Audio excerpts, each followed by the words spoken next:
Welcome to the Fierce and Fit Mentor Podcast. I'm your host, Clarice Yao, a holistic health coach dedicated to helping women over 40 achieve their fittest, fiercest selves. Each week, we'll dive deep into the unique challenges of menopause, including belly fat, weight gain, muscle building, hormonal imbalances, and more. These episodes are recorded live from my free Facebook group, Fierce Women Sculpting Powerful Bodies and Champion Mindsets. Be sure to check the link in the show notes to join our incredible community and access free content, challenges, and resources designed just for you. This is Unlock Your Natural Muscle Building Power, Hormonal Hacks Every Menopausal Woman Need to Know. This is the Fierce Women community where we sculpt powerful bodies and champion mindsets. Today we are going to cover some really juicy hacks on how to better optimize your hormones so that you can do 4 things.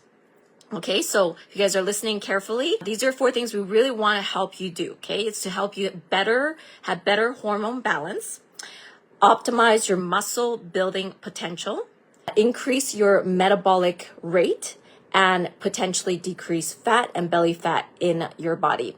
How many of you want this for yourself? You want better hormone balance, optimize your muscle building potential, increase your metabolic rate, and decrease fat or belly fat in your body. So tell me which ones you guys are looking for today, because that is the goal of these hacks for today.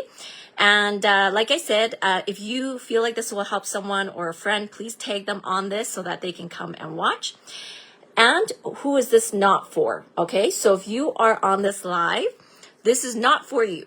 Okay, if you are interested in anabolic steroid hormones, like injecting yourself for competition and stuff like that, that is a personal choice. But yes, I am a holistic health coach, so I focus more on natural methods to help you optimize hormones, not about anabolic steroid hormones, okay? Each to their own for that.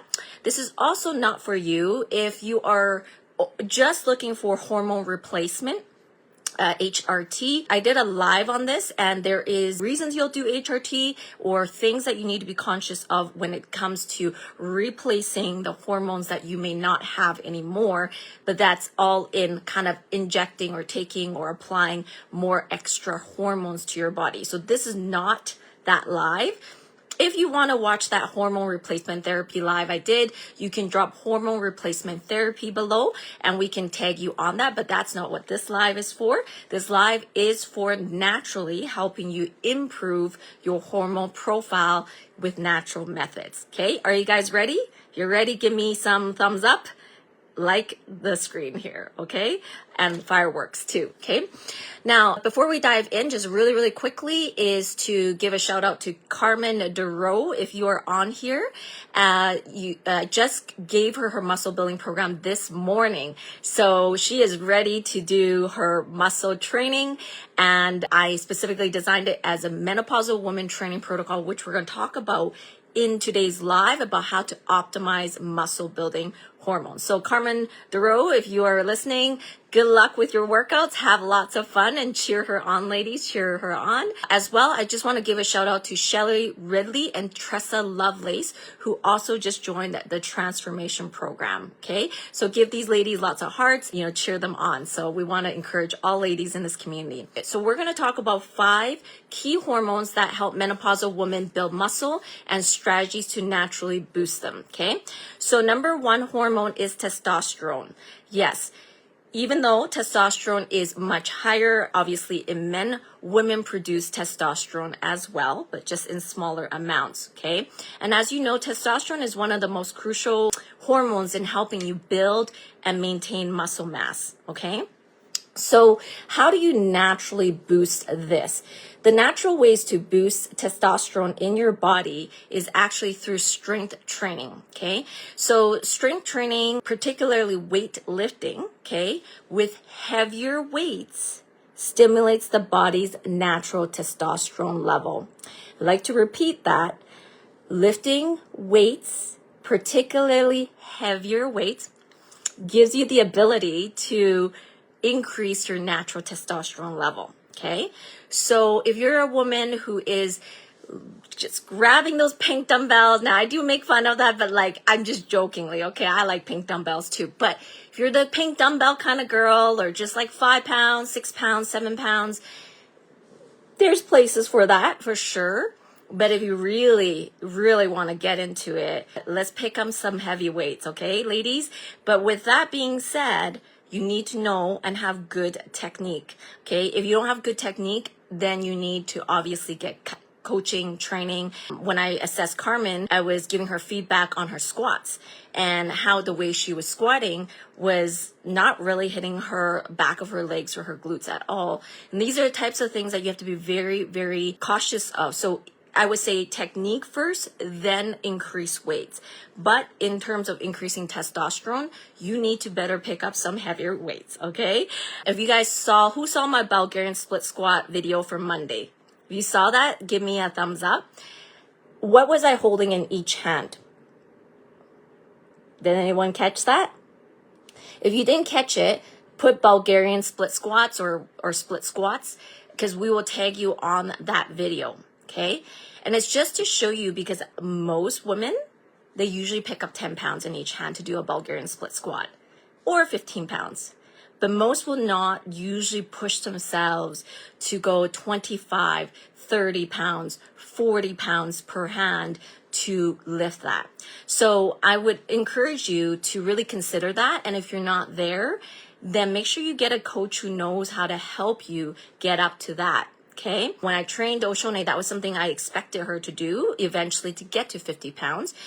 Even now, I don't know if she actually likes that, but she knows it's important. And the heavy weight is needed for testosterone. Okay. Second thing to boost testosterone is healthy fats. You need to be consuming lots of healthy fats like avocados, olive oil, nuts, seeds, those types of things.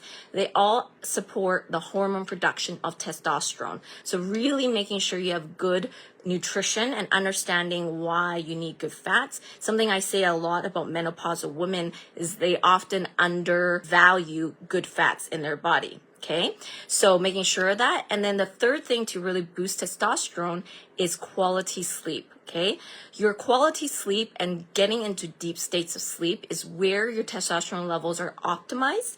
So making sure you really focus on getting good sleep, rest, recovery, which I'll talk about later. Okay, and one more thing for boosting testosterone is reducing stress and cortisol. Okay, so the reduced stress and cortisol is very important, because cortisol is the stress hormone, and it will fight you to produce either cortisol or testosterone or estrogen.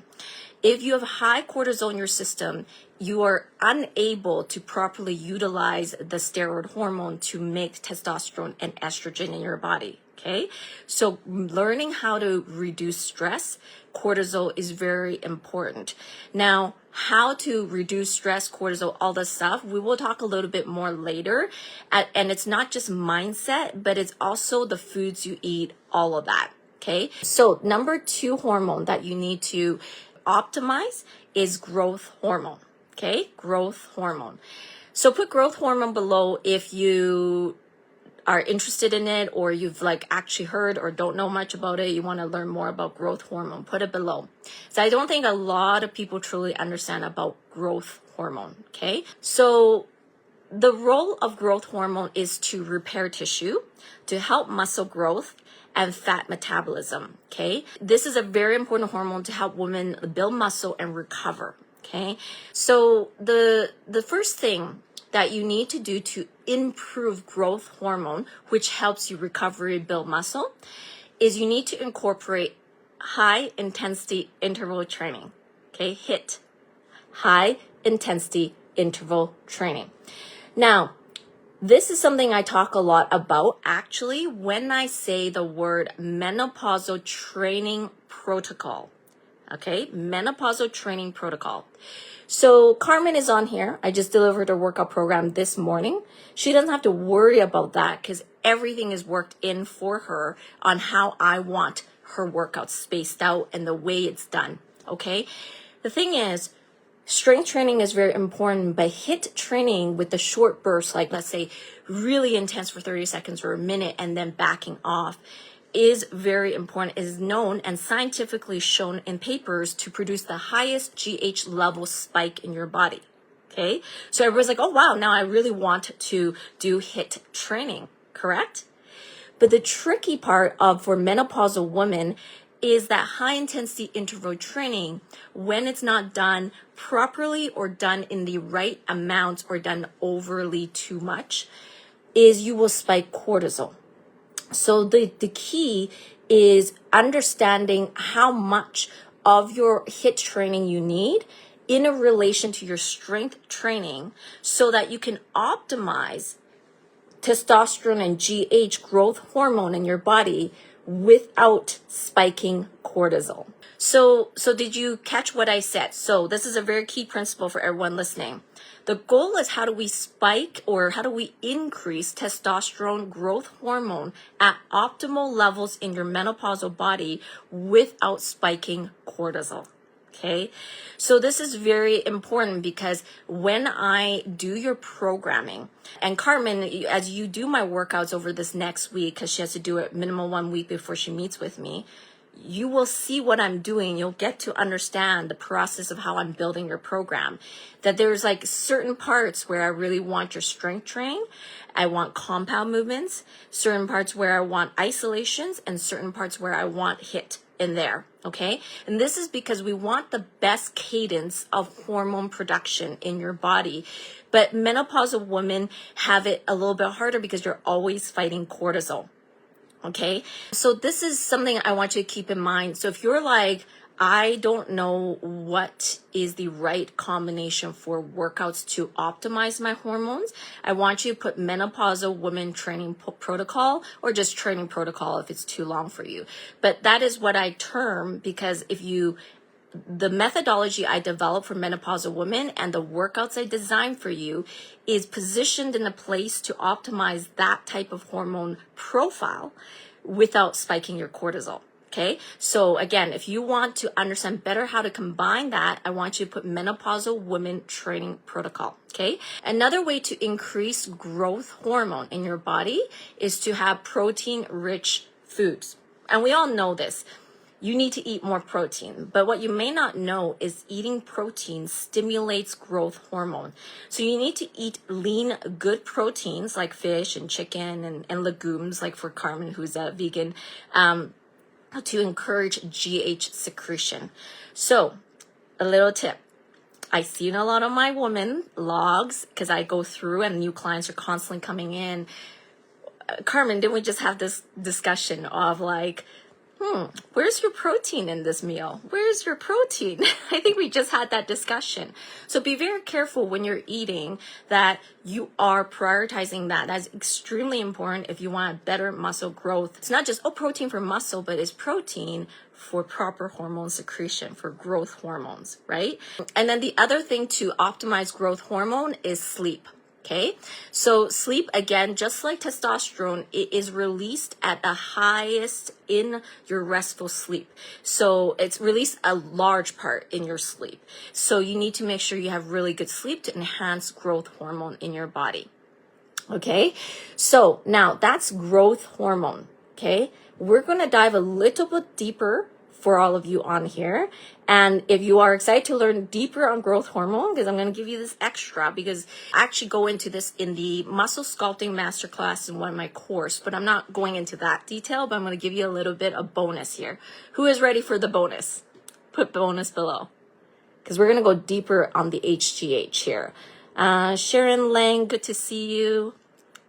Awesome. Okay, so you're excited, you want the bonus, we're going to get into it.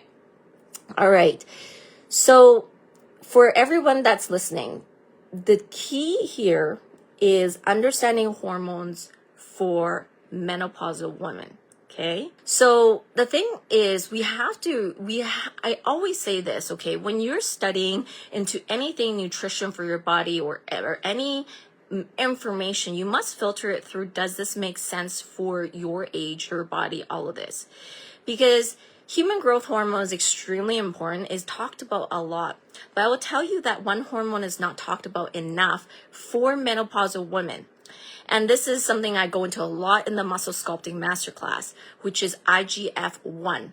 So insulin growth factor is extremely important and is connected to HGH, but is actually more important than human growth hormone. So if you're new to all of this, then I want you to listen carefully. HGH is produced in your pituitary gland and is excreted into your body. It initiates the muscle building process. But when women reach above 40, then 50, then 60, how many of you are over that age? Phyllis, I know you're over 70. Your HGH actually declines. It naturally goes off. It drops off, right? It drops off. So as you age, women actually have to rely less on HGH, and they rely on a higher reliance of insulin growth factor 1, IGF-1. Women over 40, 50, 60, your muscle building process is largely dictated by IGF-1. And this is very crucial because once the HGH gets secreted, IGF-1 gets a signal down in the liver. So IGF-1 is produced in the liver, okay? And obviously, Debbie, you have a liver condition. So this is probably going to be a little bit different for you. But IGF-1 is produced down in the liver. IGF-1 is the most direct anabolic hormone inside your body as a woman to help you build muscle, okay? Fun fact. Did you know that? If you didn't know that, I didn't know. Wow, really? Okay. Put it below. And like I said, if you find this very interesting, please tag your friends on it, help people see this. We really appreciate your support, and we appreciate that we can reach more women and help them understand their bodies better, okay? Most women don't know this, yeah? IGF-1 is the most crucial anabolic hormone for women over 40, more important than testosterone and more important than HGH, okay? So here's the thing is, IG1F directly goes to your muscle cells, and IG1F actually helps with the differentiation and proliferation of muscle cells, which is the separation of those muscles and the division to make muscle. It is the most direct impact on it, okay? It is also very important because it stimulates protein synthesis in your body. When IGF-1 is present, it helps with the uptake of amino acids. And IG1F actually supports fat metabolism, and therefore it can encourage decreasing fat, okay? So, as well as IG1F will help with muscle recovery and repair. So, in regards to optimizing IGF-1, there is a lot of different factors in regards to it. It's not that it's complex, but it's that they need to work together synergistically. We are going to get into some other things here, but like in the most simple sense, you need to understand how to train properly, which I already said above. You need to have the right training protocol, okay? You need to support it with the right nutrition. I already mentioned the right amounts of protein intake. And there's a lot of other things with like how IG1F is optimized. So we can't go into that because that can take 3 hours, as those of you who did my muscle sculpting masterclass knows. So if you want to learn more about IGF-1, then I want you to put IGF-1 below so that you can learn more how to optimize this hormone. Okay, so this is something that's a little bit higher level, but it is in there. It's happening all the time. And for those of you who are actually training, strength training, you're working with me on nutrition, you're working on all these factors. We talk about inflammation, stuff like that. A lot of this is geared towards optimizing that expression. So I'm just letting you know about where and what that looks like. I will also say today, though, that in regards to training protocol, I design workouts really specifically, and although Oshone's been with me a long time, even she may not know why I actually program a certain way. I have very high reps in my workouts. If you guys observe, those are my clients. One of them, she's no longer working with me. She came back and asked me, she's like, my boyfriend was looking at your workouts, man. They were like, you have us do tons of reps and things like this. Like, why? Because in traditional bodybuilding, it says 8 reps, 10 reps, and a lot of other things like that. Okay, I'm not gonna get into detail. But women above 40 need a really specific type of stimulus to create volume training. And that type is, you should have a coach who knows that, right? Not just follow a traditional bodybuilding program, because everybody says you build muscle with 8 to 10 reps, blah, blah, blah, right? But I can pull you some science papers that talk about women above 40 have to be trained a certain way. Their training volume, their reps, their sets, and how it is positioned in the programming.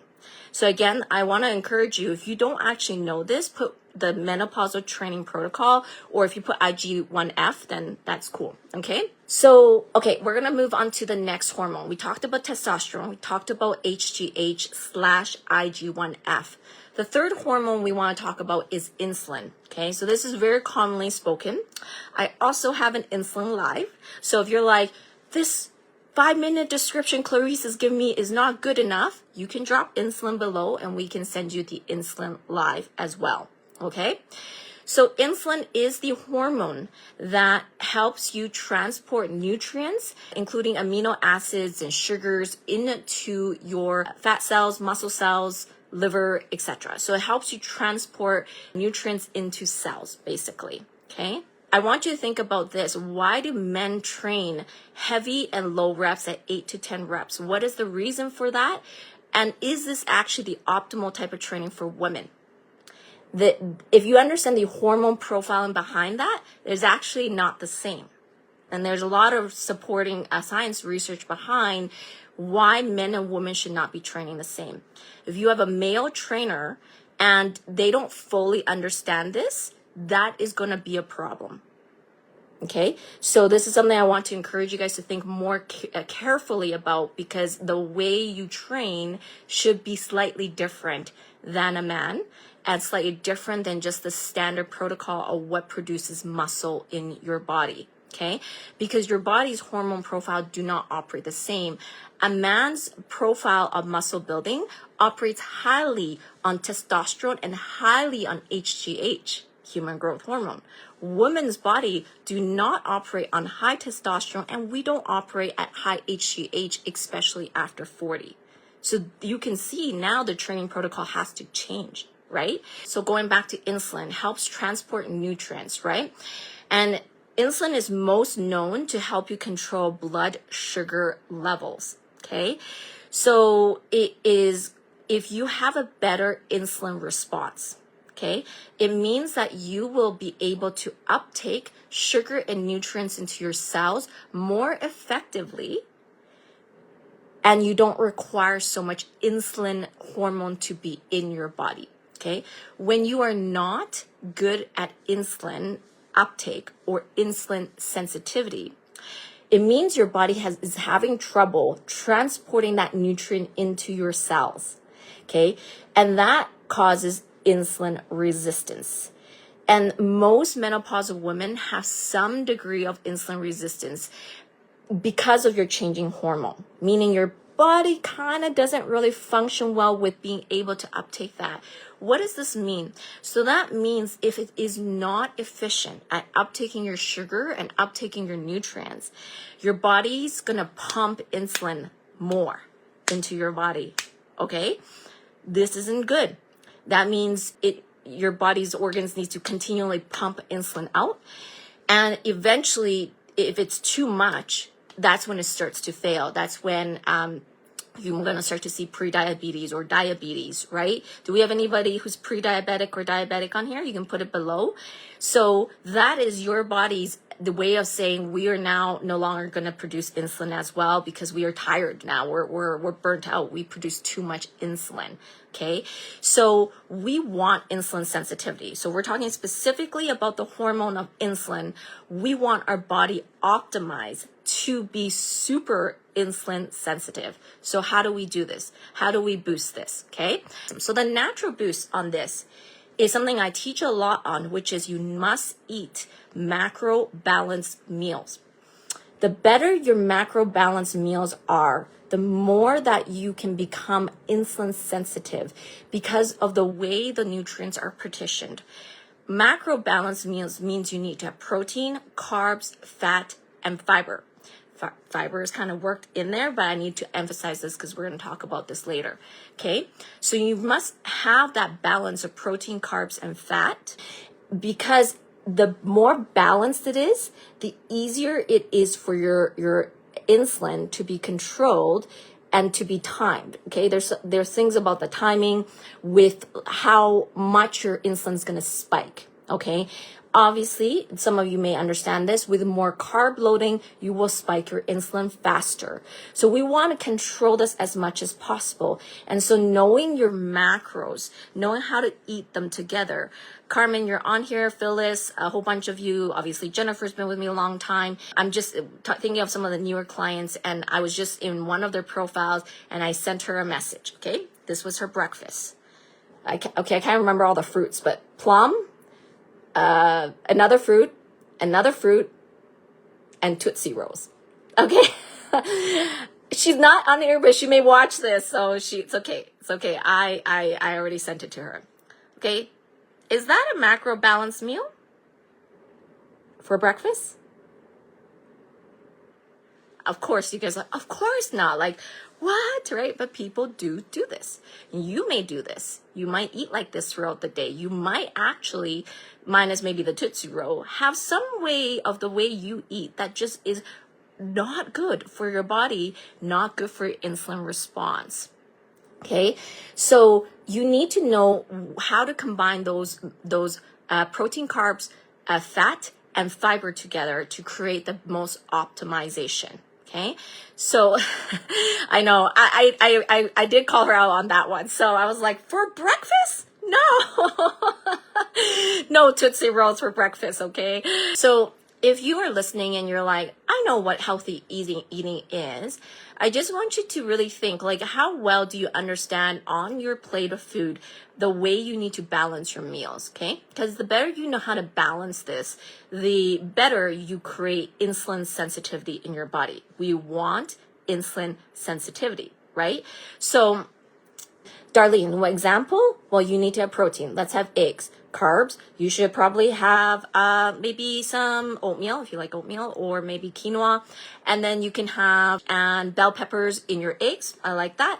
And then healthy fats, whether you cook in avocado oil or have some nuts, blah blah blah, right? You should have a variety of different types of foods, Darlene. Now, that is just breakfast. Your lunch, your supper, your snacks, everything. Do you balance it properly in your food? If you don't, then you need to put macro balance below, because if you don't macro balance your nutrition, not only are you affecting insulin, but you're really going to have a very difficult time to build muscle. It's just that at the end of the day, it's going to be that simple. Okay. Put macro balance below. If you're like, I don't really fully know what does it mean to create that macro balance, put macro balance below. The other way of boosting insulin sensitivity is through strength training. Okay. Regular weight training improves insulin sensitivity by allowing the body to use insulin more effectively. I once said that when you strength train, you make your body more like a sponge so that it can create that absorption. Okay, of course, it's more scientific than that. I'm just giving you an analogy, right?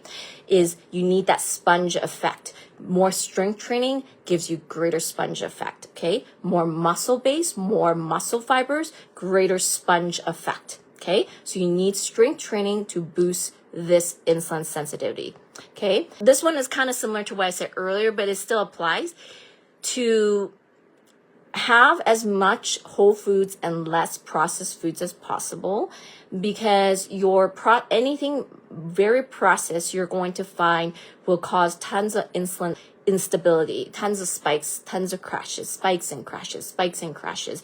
In this type of situation, okay, if your body does this, then we're going to have major problems and malfunctioning eventually. Who here has the afternoon crash? If you ever have an afternoon crash, I will tell you then something is wrong with your eating. Who has cravings?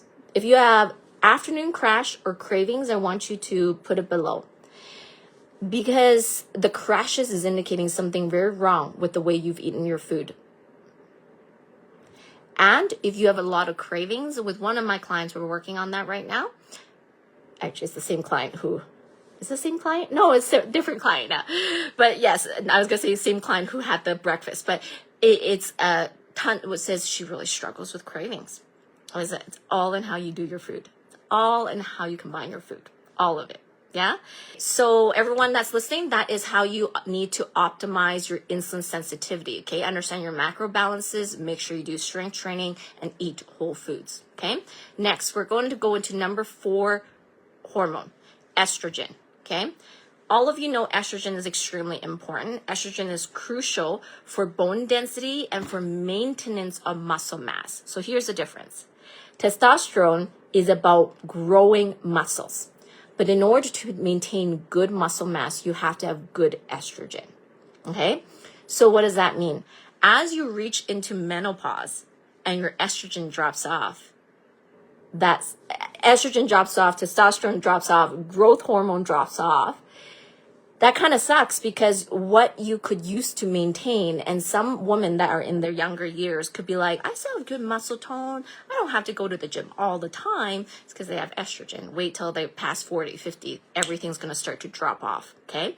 So when everything starts to drop off, it just means suddenly you don't have the maintenance factor anymore. Estrogen helps you maintain muscle mass. Okay. So how do you naturally boost this? Because this is going to happen to all women, right? So a couple of things, okay, is one, incorporating phytoestrogens into your food is important. Things like flaxseed, legumes, and even a little bit of soy. Soy can be controversial, but a little bit is okay. A little bit, okay? The thing is, when your estrogen drops off, having more phytoestrogens in your body can help to create a little bit of increase. Now, we want to be careful of not overdoing phytoestrogens, but it is something that can like mitigate a little bit of that estrogen drop. Okay, so having good food quality is important. Second thing is strength training and resistance training. Resistance training will help you maintain that muscle mass that naturally will go if you didn't muscle train. So therefore it kind of counteracts your estrogen, right? So yes, if you are getting older, you need to strength train. And I'm speaking very directly to 29 eyeballs. There are some of you who are very consistent, and there are some of you who are not consistent. Some of you who don't like weight training, I understand, or you're very busy, and you go for walks, you do some light weights. That's good, better than nothing. But at the end of the day, we got to be honest with yourself. If you don't do heavier strength training, you're taking away tons of your hormone optimization. You need to pick up the heavy weights, like I said earlier, for testosterone. It's the same with estrogen. Pick up the heavy weights. Let's see you actually go lift something more than 5 pounds or 10 pounds, more than 15 pounds, ladies. Okay? Let's bring the weights up. And I know that Oshone, who trained with me, and the ones who are with me a while, they know I like heavier weights. Not that you have to be the world's strongest woman, but you need to be getting some muscle strength in place. Okay. And number 3, which I said about earlier, is stress management. Okay. So same thing as testosterone. Okay. Is that high stress will suppress your estrogen production. Okay. So you need to work on like yoga, meditation, breathing exercises, and controlling that stress response. There's a lot in the field of hormone studies, okay? There's the big field around like the physiological, like food and your body and what you do. And there's a big field in the psychological department of hormone production, okay? Where today is not a psychology session, all of this type of stuff. But your psychology highly impacts your hormones. I know you know this, but it's nice to hear it again. Yes? Because there are some of you who still are very stressed out. Your psychological response in a lot of things, like when I talk to Jennifer, or I think Kat, we had conversations on this. I just had a conversation with Kirsten, one of my transformation clients, on mindset, all on mindset, because the amount of the things she's thinking, you don't think is causing a hormonal shift in your body, but it is. Yes. So really focus on mindset and stress management, and is very helpful if you do decide to go down the route of actually getting a coach. That I always say this, make sure the coach you get, the coach you really work with is holistic, because it is so much more than just lifting weights. It's so much more than just food. It's your psychological bandwidth. It's your psychological response. And I forget the percentage. It was one of these studies that they say about 75% of women, you guys ready for this? 75% of women struggle with psychological high stress within their brain mechanism. And I forget there was a signaling pathway that really affected the way their hormones operate in their body.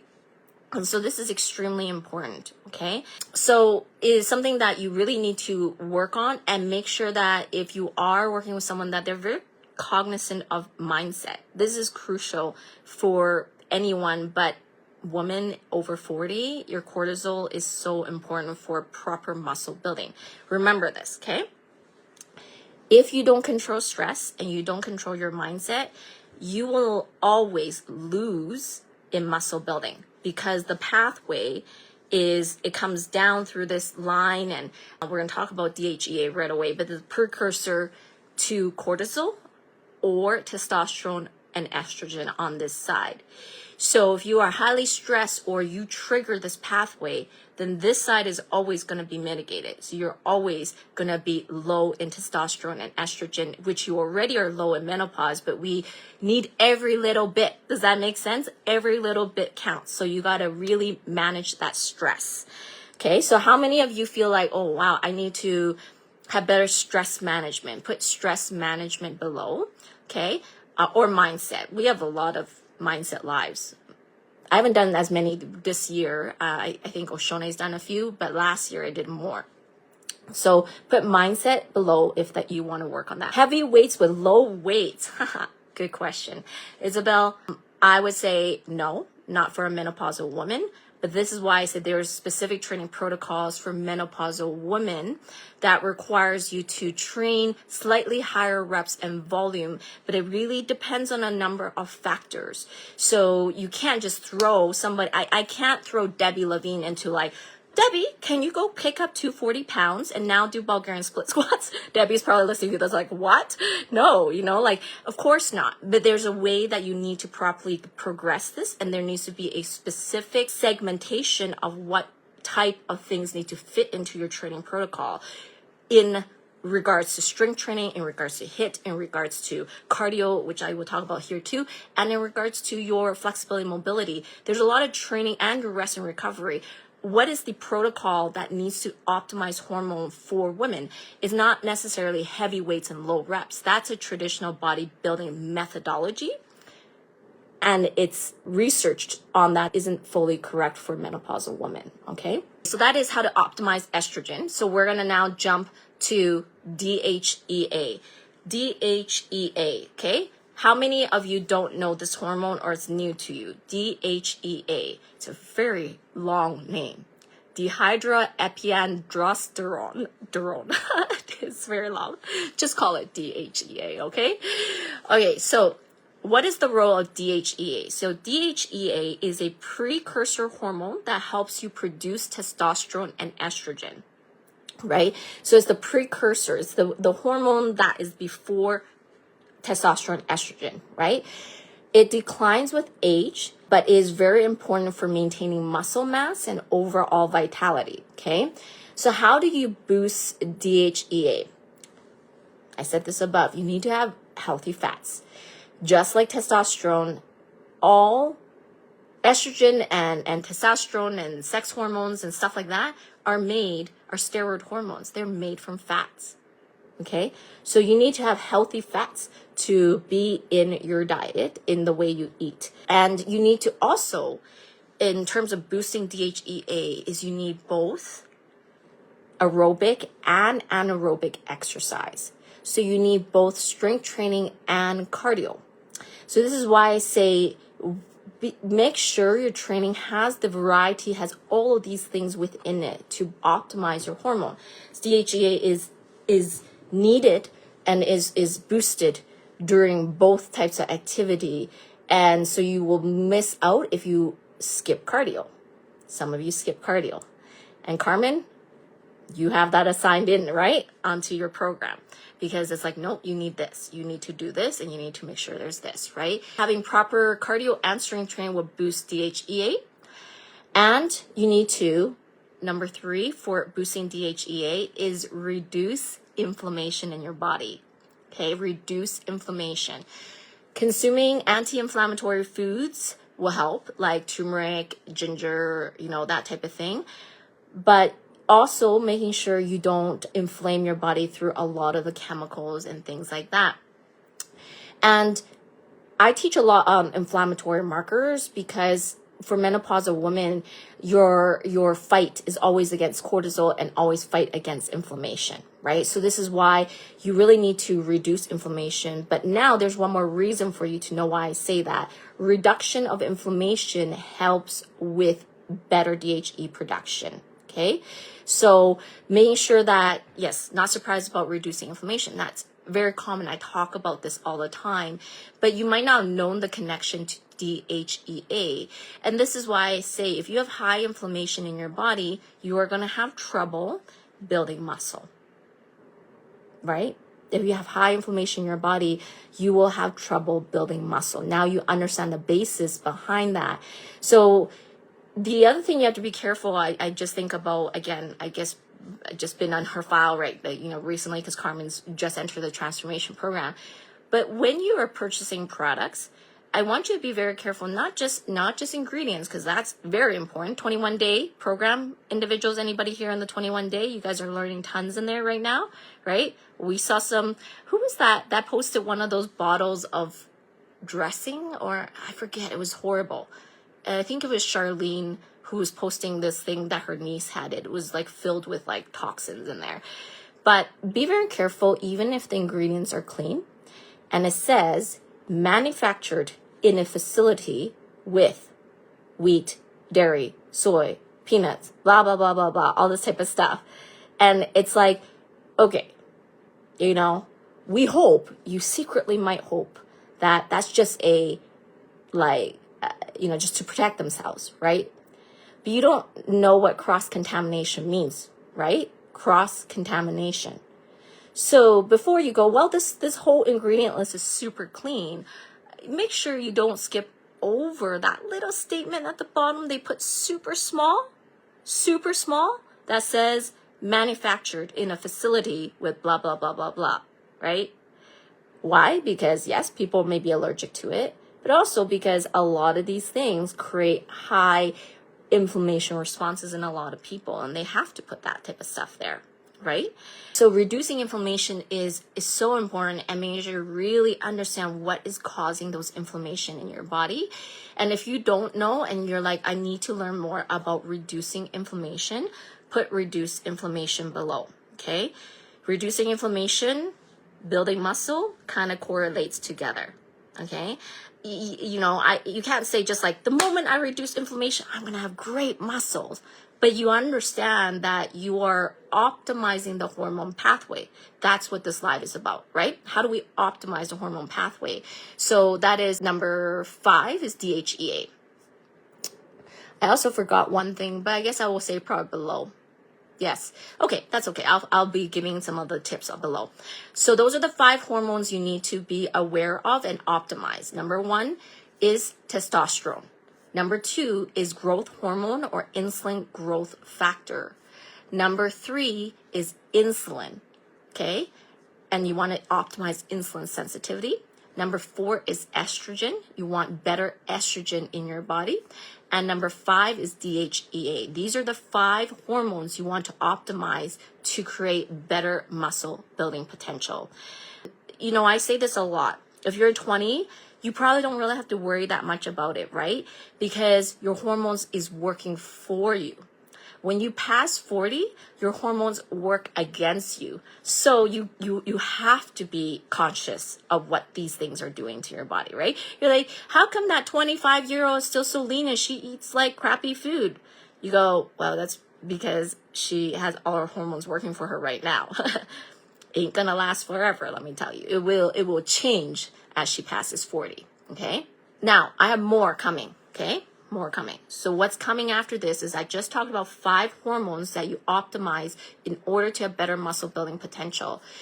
Now we are going to talk about some hormone hacks. Okay. I did give you strategies on how to optimize those hormones. Now I'm going to get you to think about some of the little things on the side that you can do to further enhance your hormones. Okay. We're going to go through 6 hormone hacks. Okay. Number 1, balance cortisol with adaptogens. Okay, ready? If you're new and you're like, what is adaptogens? Adaptogens are chemical compounds, natural herbs that help you regulate cortisol. Okay, so what am I talking about? So I'm talking about herbs like ashwagandha, rhodiola, holy basil, that type of thing. Okay, you might have heard this a lot in the kind of holistic realm. Sometimes ashwagandha can work for people, sometimes it doesn't. Rhodiola could work for some people, can not work for some people. But these are herbs in the natural kind of holistic realm. Why is that brought up often? Is understanding that adaptogens' role is to help you do one thing. If you're too low in cortisol, it's going to help you better raise your cortisol level. Some people could be super low in cortisol. Maybe that's why they're super tired all the time. If your cortisol is too high, adaptogens help you rebalance it down a little bit. Okay. Now, I will say, of course, check with your doctor before any natural herbs and supplementation. But this is something that is often talked about, adaptogens, right? I love rhodiola myself. It's something that I like to use. And, you know, it helps your cortisol stay in an equal state, right? And when you have a better control of your cortisol level, you can have better support for fat loss and muscle building, right? Just like I said above, why is the control cortisol so important? Okay. In terms of controlling cortisol, of course, the first thing is making sure you eat well. You have good whole foods, like we talked about. Make sure you're strength training with the menopausal training protocol, all of this stuff. But I'm giving you a little bit of hack of like, sometimes adaptogens can help, and it has helped some of my clients as well in regards to maybe adding on some adaptogens. And like I said, rhodiola is something I personally really like. So if you want to learn more about adaptogens, you could put adaptogens below and we can reach out to you. Okay, that's number 1. Number 2 is you want to optimize melatonin for deep sleep. So sleep is so important for testosterone production, growth hormone, muscle repair, all this type of stuff we talked about, right? So we really want to make sure that you have the best and deepest sleep possible. So how do you optimize melatonin is through natural things like we talked about, reducing screen time, making sure those blue lights go off maybe an hour before you go to bed, creating a dark environment in your room. And depending on who you are, it's not for everyone. Some people may take sleep supplementation or melatonin or different things like that, okay? But why this is kind of important to kind of optimize your deep sleep, optimize melatonin, is because the deep sleep is where your growth hormone production is created, okay? So you got to get down to the deep sleep for you to have a better muscle building potential, okay? So that is something you want to like optimize melatonin. Okay. Number 3 is you need to increase omega-3s for hormone support. Now, I talked a lot about healthy fats above, so it's not a surprise that I'm saying this, but this is particularly important that you have more omega-3s in your food because omega-3s help you reduce inflammation in your body, right? Inflammation. And it will help you with the hormones estrogen and testosterone without going into too much detail. Okay, so you need good omega-3s in your food, and omega-3 foods could be like salmon, chia seeds, flax seeds, walnuts, different kinds of foods, and Brazil nuts. I talk a lot about Brazil nut, which has to do with the thyroid hormone. But yes, having those good fats is very important. And one thing I'm going to say is I talk a lot about this stuff, and you can write it down and like, okay, I'm going to eat this, and I'm going to eat this, I'm going to eat this, I'm going to eat this. Remember one thing. It's good to get tips. But it's no different than what I say about when people go to YouTube and YouTube a workout move, okay? If you hodgepodge things together, like hodgepodge things, well, you might have a great piece of artwork, a mosaic, but there's no continuity, okay? One thing I will say is if you really want to understand how food nutrition has to work together along with your supplementation, which is your macronutrients with your micronutrients, then you need to have a good program that just works together with you in helping you learn what to do synergistically. Synergistically. What does synergistically mean? The synergy, the combination of things that produces energy, right? So instead of hodgepodging, like, she said Brazil nut, write this down. She said omega-3s, write this down. That is all good. However, let's not create just a mosaic, okay? Let's create continuity and create synergistic results, okay? So if you are more looking for actual synergistic results, things that need to be done together, then I want you to put synergistic results or synergy. I really like the word synergy, right? That makes a lot of sense, right? Our bodies do not operate isolated. They operate in synergy, right? With each other. Okay. So that was number 3 hack. Number 4 hack, you need to prioritize magnesium for relaxation and hormone balance. Okay. Magnesium cannot be emphasized enough for women. I mean, it's, to be honest, it's both men and women. It actually is very needed for muscle building. However, women tend to be very low in magnesium. And so it's very important that you make sure you either take magnesium supplementation or consume magnesium-rich foods like green leafy vegetables, almonds, pumpkin seeds, that type of thing, because it's very important for muscle relaxation. But again, magnesium actually connects with hormone production and in the pathways of estrogen and testosterone. Okay, so making sure you have that optimally is very important. Okay, so magnesium is very important. And then number 5 hack is to eat a lot of cruciferous, I can't say it, the green leafy vegetables to detox excess estrogen. Okay, so eat a lot of green leafy vegetables to detox excess estrogen. So what am I talking about? Those of you who follow me for a while, I speak a lot about fiber, okay? Because dark green leafy vegetables create a detoxification process, and it helps you balance estrogen. Estrogen balancing is extremely important because this is how you want estrogen to work in your body. You want estrogen to be present, to be used, to go through your digestive gut and be excreted, okay? We don't want estrogen to be recycled and pushed back into your system, okay? This type of recycling of estrogen is very unhealthy and can create estrogen dominance or hormonal imbalance. And a lot of people who actually don't eat enough greens, don't eat enough vegetables, have very poor functioning guts because of this. They're not able to properly uptake the estrogens. Basically, it's like in the gut, right? And the microbiomes that like feed on this type of stuff, they need to pick up those estrogen and take it out. But if you don't have enough, you don't feed it the right stuff, it's going to go right back into your system. And estrogen dominance has a lot of effects. And then if you have improper balance of hormones, then you're going to have, I guess, hormone imbalance. And that's when things start to go wrong, right? So it's very important you have this, and that fiber is very, very emphasized in your food. So when I said earlier, make sure in your macro balance you have protein, carbs, fat, and fiber. Not that fiber is an extra macro. However, that is extremely important for a menopausal woman.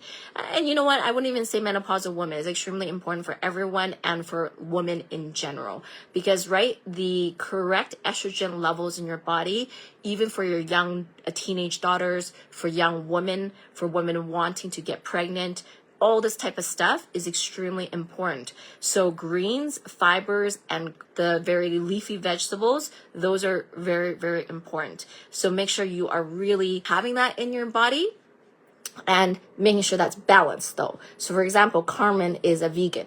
So she might hear this and go eat lots of green leafy vegetables, but we got to make sure it's balanced. Okay. So that's number 5, hack. And number 6 is, this is an interesting one. I want to name it off because it's actually talked about a lot, is boost insulin sensitivity with apple cider vinegar. Now, apple cider vinegar is one of those things that people talk a lot about. They put it in a drink, or they drink a tablespoon in the morning with water.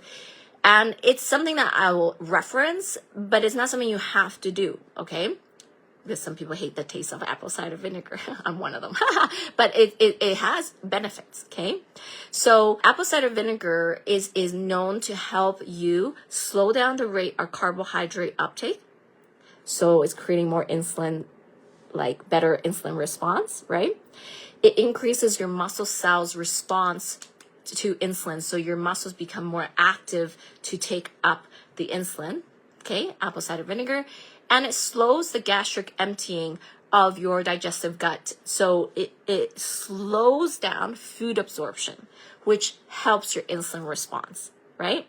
So yes, so some people love apple cider vinegars, some people don't, okay? But it can be helpful. You can add it to your food or add it to a drink in the morning. However, not everybody is going to do well with it. Some people have high acid reflux, or GERD, they cannot take apple cider vinegar. If you have kidney problems, you shouldn't do apple cider vinegar. And if you are taking certain medication, or diabetic or heart disease, have certain medications on that side, you shouldn't take it, okay? But it could be a good thing to keep in mind if you wanted to add it to something or whatnot, because of the way apple cider vinegar interacts. But I will kind of say one thing is, without taking apple cider vinegar, the key principle is still the same. Okay? So what's the key principle? The key principle is, if you can learn to slow down the entrance of carbs into your system and improve muscle cell response, you have done your body a big favor and you're on the way to a better physique. Okay? So you don't have to use apple cider vinegar. You just have to know how to make that response happen. So you're probably going, well, but how? Exactly what I said above. So you need to have proper macro combos. You need to know how you need to eat throughout the day. You need to know what kind of training protocols you need in your system to create the muscle response for insulin. You need to have right supplementations like magnesium, vitamin D, that type of stuff. You need to ensure there's proper amounts of fiber. So if you really listen carefully, everything was said above. So this is one thing I always say, there is no magic pill, to be honest, on anything. It is actually the combination of things that make things work. If you understand the principle behind things, then you don't get caught into like, I have to take this thing or I have to take that, but it's more, we need these elements together to make it happen, okay? So again, have more of this holistic viewpoint. If you are like, okay, I need to learn how to put this together in a macro combos, the way I eat throughout the day, what kind of menopausal training protocol I'm going to do, the right types of supplementation and fiber, then I want you to put holistic, like as in you want the holistic lifestyle, the holistic many viewpoints on that, okay? Add one more. Did I say 6? I think it's 7. So you get another bonus. There you go. One more. So last one. The last one is, another hack is to use probiotic to support gut health, okay? Probiotic is very important because your gut is the second brain. And your microbiome in your gut will determine so many things in your body, including nutrition absorption, muscle building potential, ability to potentially lose fat in your body, and prevention or increased risk of diseases. That's how important your gut health and your microbiome is, okay? This is something that you want to make sure is optimized maximally. And that is why my BioRevive clients, those ones that is further into the long-term program, you guys have that, right? That's something we emphasize a lot on. So you really want to make sure that there's good probiotic. I recommend one. Now, there is a few that you can go. The key is knowing, like, one, are they tested for quality? This is very important. Are they tested by a third party? Because you need to ensure that the quality is there. Do they have enough colony forming units, CFUs, right? Do they have enough of those? And do they have a diversity of strains? This is very important because do they have enough of the different types of probiotic strains to create the right microbiome environment? Right? So yes, we can reach out to you on that if you want a good recommendation for probiotics. Okay. And why a good probiotic is also important is that the probiotics will help you with estrogen balance. I said this already, but your gut microbiome really dictates estrogen levels in your body. So you need to, if you want to have better estrogen, which is the maintenance of muscle, right? If you don't have good estrogen, good luck trying to build muscle and maintain that muscle. Okay?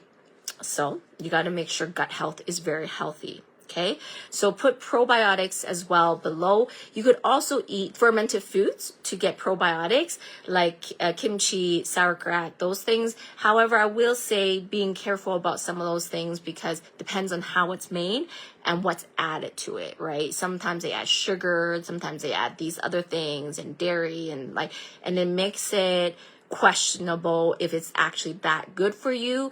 But of course there is possibilities of some good natural ones too. Okay, so if you want to learn more about probiotics, then put probiotics below. Okay, so those are the seven tips, 7 hacks to optimize your hormone.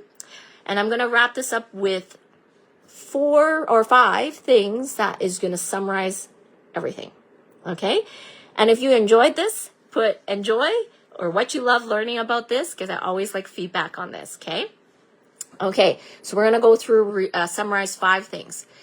So to optimize hormones for muscle building, okay, you need to ensure that you or your coach or your program has these things. Okay, so these are the summary, a little bit, bring all that together, what I said above. Number 1, to optimize your hormone, ensure you have a menopausal training protocol.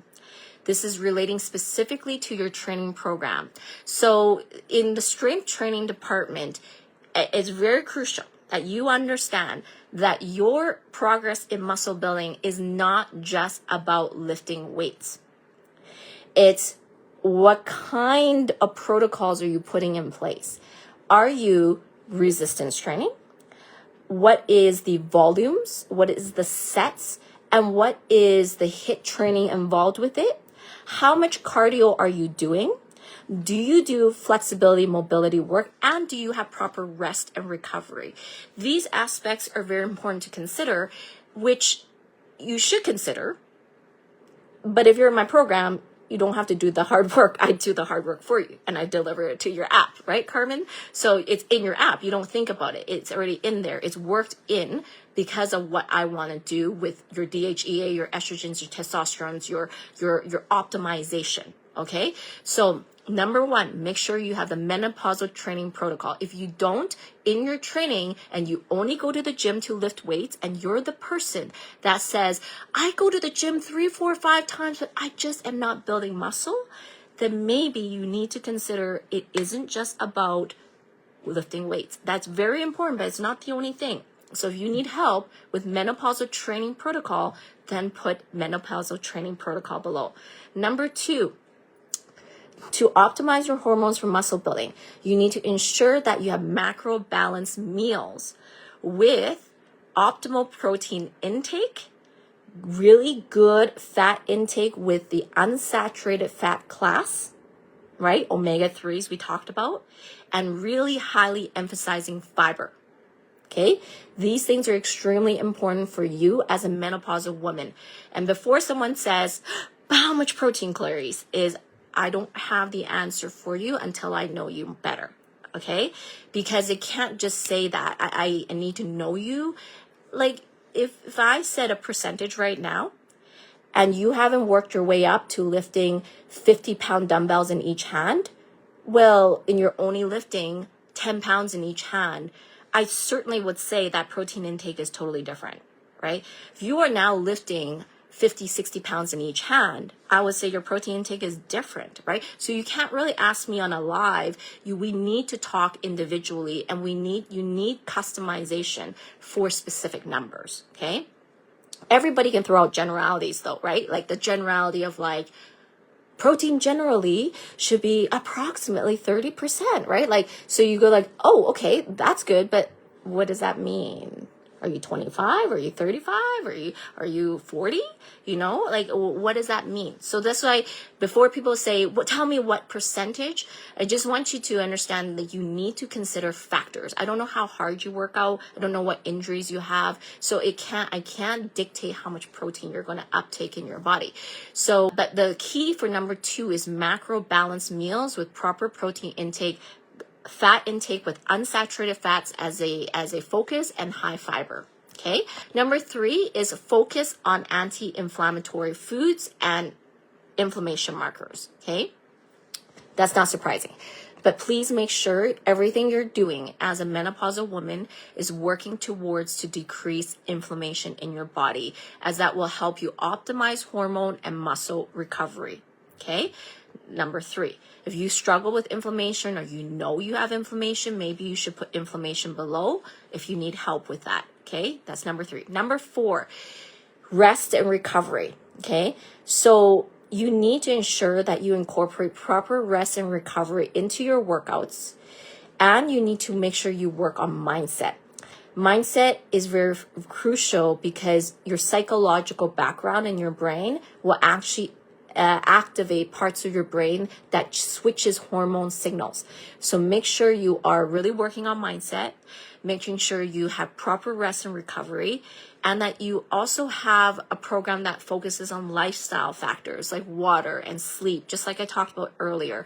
Rest and recovery, I put that all together, but I can tell you a lot of women don't focus enough on that, and they wonder why they can't build muscle.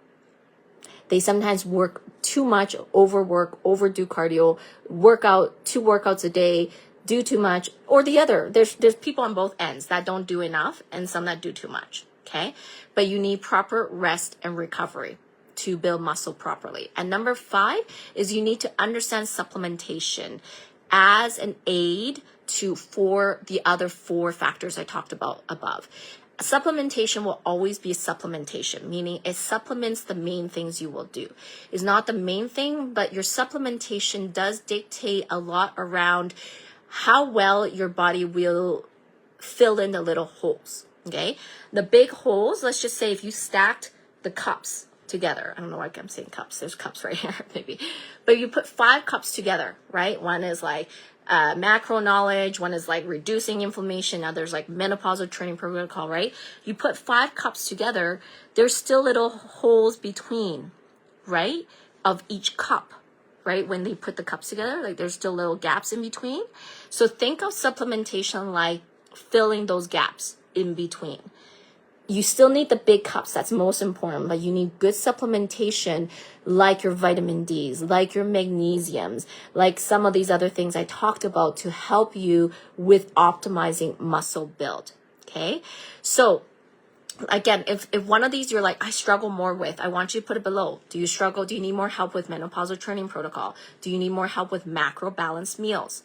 Maybe inflammatory foods, maybe rest and recovery, or maybe supplementation. Which one do you struggle with the most or need more help with? So put that below, okay? So this is really important for you to identify for yourself. And that's basically it. Hopefully that added value. I love hormones because I was joking with Jennifer earlier. I said, we shouldn't be called human beings anymore. We should be called hormone machines, because really that's what you are. You're a hormone machine. Everything from how hungry you are, your, sex drive, your like happiness, your mood, your blah, blah, blah. dictated by hormones. So if we can optimize hormones, then you will have honestly a better quality of life. Okay, so hopefully that added value to all of you. Yes, you tell me what you loved, enjoyed, and yeah, I love serving all of you. Okay, and tag your friends. If you love this live, tag your friends, let them know about it, and we appreciate all of you. Okay, see you. Thanks for tuning in to the Fierce and Fit Mentor podcast. If you enjoyed this episode, be sure to hit the follow button on Spotify, subscribe on YouTube, or wherever you're listening so you never miss an episode. If something in this episode resonated with you, please leave a review or share it with a friend who'd love it too. Your support means the world and helps us reach more amazing women like you. Until next time, stay fierce, stay fit, and let's keep building your most powerful self.